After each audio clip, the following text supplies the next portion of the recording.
I don't know what they did to the Bastion here, but I am not cleaning this up.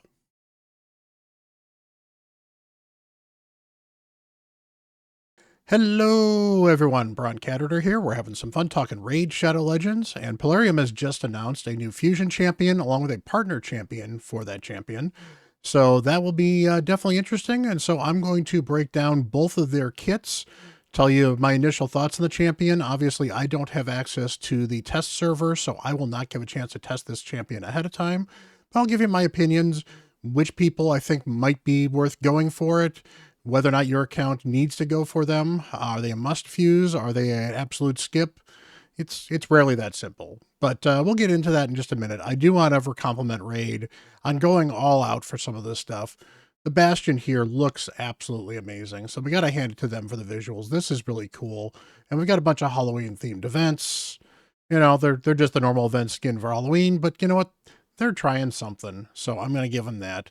There is also a new code out there, Spooky17, so go check that out and go use that. I think it gives you 100 energy, some chickens, not a lot of stuff, but you know what? Free stuff is free. So let's get to checking out the new champion.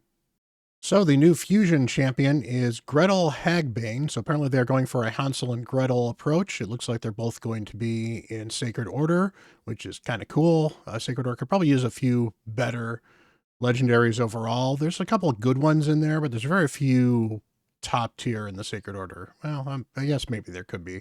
There's an awful lot of stuff in Sacred Order, so maybe some of the bad ones in there are kind of filtering out which ones are good. But let's go take a look here. Attack champion, Force attack champion is interesting. That's going to be difficult in Arena because there are a lot of spirit meta champions, but it's also going to be good because there are a lot of magic-based nukers. So having a nuker that is off affinity to a magic-based nuker is certainly going to be interesting in Arena. For an attack champion, generally we are going to want them to do damage unless their kit is so nuts that they're going to be supporting somewhere else, and then they probably should have been labeled support champion. Polarium's not always good about that, so we'll give them the benefit of the doubt and see what this champion does. So their A1, Evil Undone, attacks one enemy, has a 50% chance of placing decreased defense for 2 turns. Not bad, books up to 75% chance. Hopefully this has some damage. If Hansel Witchhunter is on the same team, attacks all enemies instead, so this becomes an AoE with a 25% chance, bookable to 40, of placing decreased defense on all enemies for 2 turns. It also places an extra hit under enemies under any buffs, and that's only going to be when Hansel is there. I suspect the damage multipliers are going to be different on this AoE versus the single target because that's usually how they do them on these conditional AoEs. If that's not the case, this is going to be one of the hardest hitting A1s if this becomes an AoE double hitter, if it's the same multiplier of a single hit normal attack. It just is, unless this is going to absolutely not hit anybody. But an interesting one so far. Definitely means that you want the partner pair, which you generally do on these champions. But let's take a look and see what else we got. So Shatter Seeker Bolts, 4-turn cooldown, bookable to a 3, attacks one enemy 4 times. First hit ignores 10% of the target's defense, second hit ignores 15%, third hit ignores 20, fourth hit ignores 25. Weird breakdown on that, but you know, it's fine. But ignoring defense is a great way to do damage. That probably means this skill will play very well in both endgame content like Hydra as well as things like Arena. A 4-hitter is absolutely great because a 4-hitter can hit around champions like UDK and can hit through champions like Rhodos. And if you're currently, unless they've fixed it, Freya's passive can be hit through with a multi-hitter as well. So good on the multi-hitter. That's actually very helpful. If this attack kills an enemy, resets the cooldown of this skill, and fills their turn meter by 50%. It's not a immediate extra turn, but the if you kill somebody, you get more turn meter is a great way to keep your attack pressure on with champions. So very good. Unfortunately, you don't kill Hydra heads, so the Hydra part of that is not quite as exciting. But overall, it's a decent skill that has the potential to hit hard. Again, I don't know the multipliers, and I won't know how hard she hits until somebody runs her through the test server. But so far, got some serious potential here. Sacred Ritual, 4-turn, bookable to a 3-turn cooldown, attacks all enemies, decreases the turn meter of all enemies by 25%. That's really going to live or die on the multipliers just based off of that, particularly because to do this decreased turn meter and, of course, this decreased defense, you're going to need accuracy. And whether or not you want accuracy in this champion will probably depend whether or not you're going to be using them in Arena or Hydra.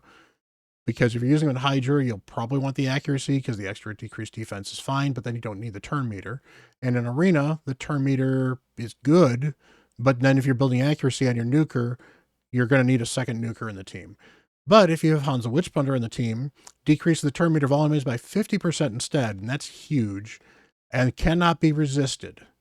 That makes this an amazing skill, and that actually gives you some interesting ways to build this champion, where you could build her not even as a damage dealer, but you could simply build her super fast with Hansel to go first, decrease this turn meter, fills this champion's turn meter by 20% for each enemy alive after that attack.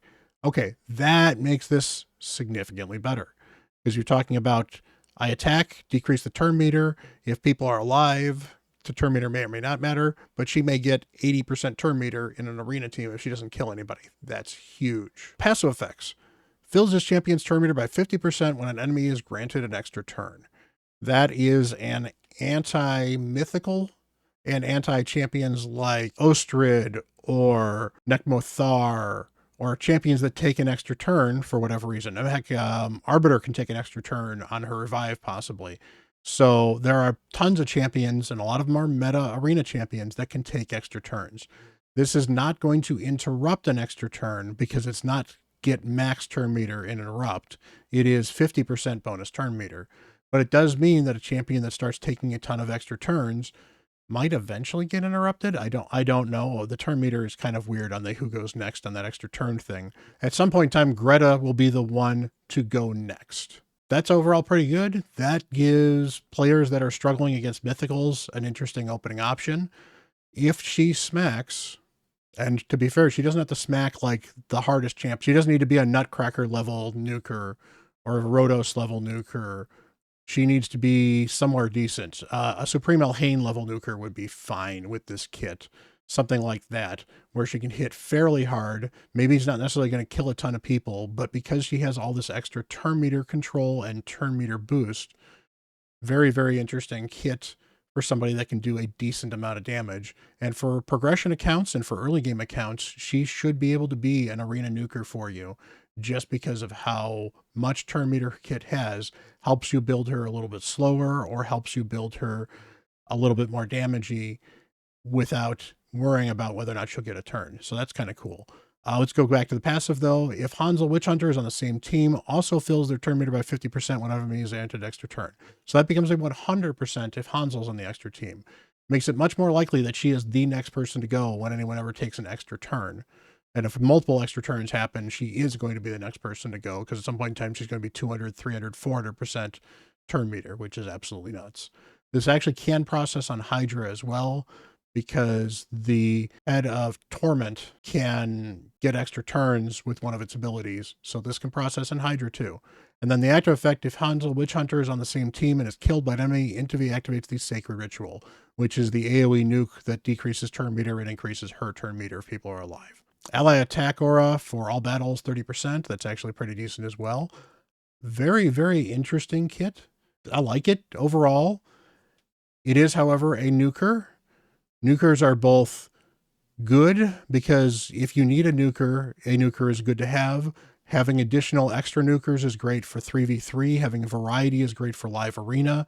Having a variety is great for things like Centranos, where it's nice to get a nuker where you might not have been able to have a nuker beforehand.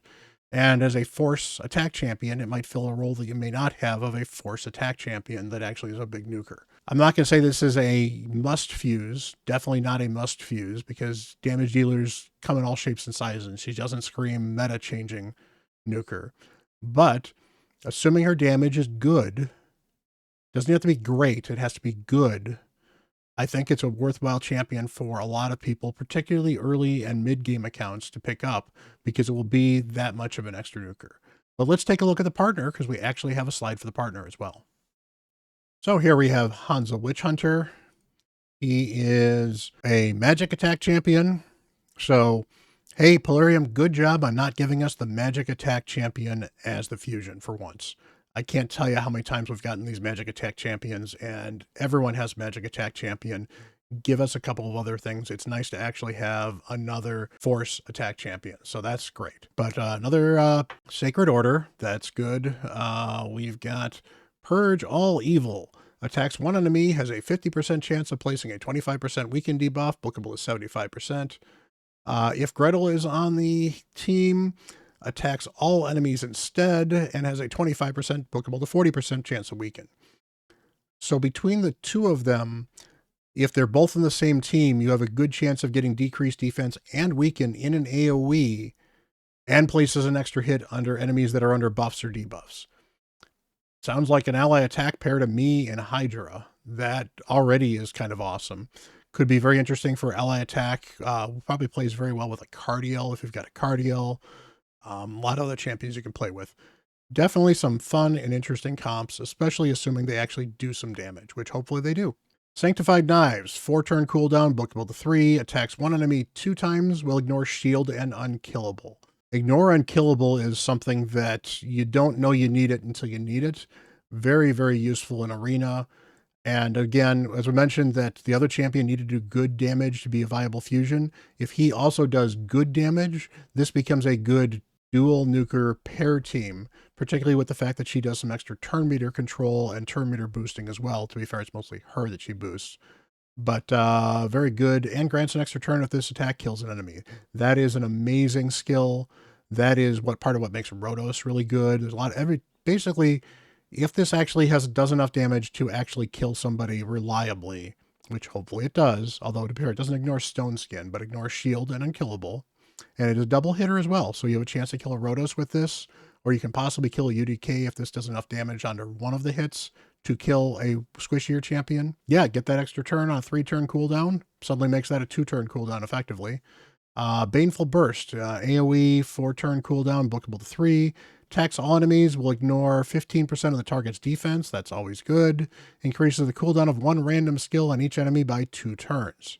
You're just going to need some accuracy to land that, however, although he needs accuracy for the weekend as well. So whether or not you're going to build him with accuracy will probably depend on both how hard he hits and how much extra accuracy you can afford to put on him. But for Arena, that can be very disruptive. That can turn the tide of a battle, particularly if you get the right skill on a cooldown. It is unfortunately 1 random skill on it's on each enemy. Okay, so it is each enemy 1 random skill. That's a little more viable. Not as good as all skills, but if Gretel's on the team, ignores 30% of the target's defense instead. That's massive, and will increase the cooldown of all enemy skills by 2 turns instead. This is basically becomes a basher-like cooldown lockout. It is not quite at the Yumiko level lockout. Yumiko's a 3-turn, but basher does it at 2 turns, which basically means that everything will be on cooldown for at least the first turn that the enemy goes. The second turn, it usually passes through. It gives you 1 turn of leeway, and if this becomes irresistible, which this does if you have Gretel on the team, that's massive, because that means that resistance isn't going to help you, and this does proc through Stone Skin. So if you hit somebody with Stone Skin with this, it will lock out their skills. That's pretty massive. So already liking Hansel. Hansel's pretty good too, and there's a lot of utility with the pair together. So yeah, the more I'm looking at this, the more I'm thinking Gretel is actually a really good fusion, particularly off the chance that you may eventually later on get Hansel.